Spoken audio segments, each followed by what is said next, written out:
Using order flow tools and price action, trading the E-mini S&P 500 futures helps me take great trades like this one today, getting long at these 52.66s and getting out at these 52.82s with a confluence for both my entry, my stop, and my target.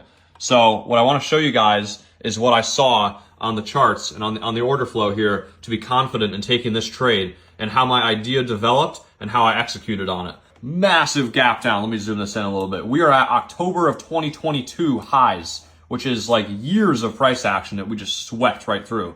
So I wanted to be a buyer more than a seller today. Not that it can't keep going down, but anyway, back to the 1 minute.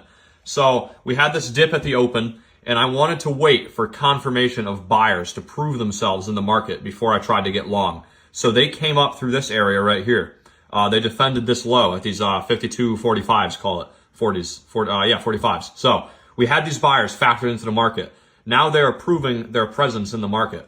And that is a pretty good, almost 50-point rally right there that they put in.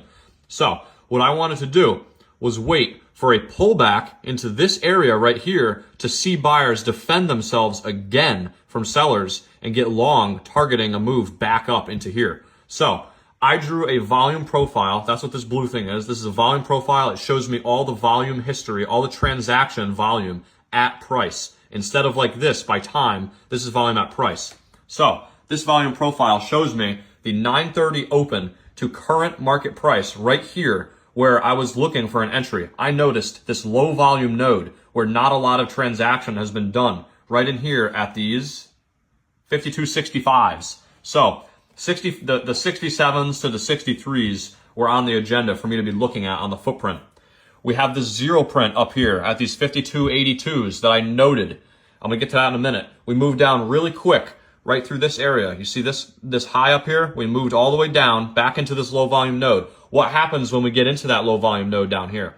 The sellers start to struggle to break through and the buy-in comes in. There are some bids that start supporting the market. We came down in here, we bounced up, and then we went like this right here, and I saw this imbalance of buying come in. I got long right here. I actually gave my stop a little bit more wiggle room today. I had about a 6 to 7 point wiggle room stop. So a little bit closer to a 1 to 2, 1 to 2.5 trade, targeting 15 points of profit. But it actually moved against me a little bit here, and then it popped up pretty good, back to break even, and then we defended my entry, and then we moved all the way up to these 52.82s where that zero print on the ask got filled right here. That was my confluence for my target, confluence for my entry, buyers defending, reversal, mean reversion, out.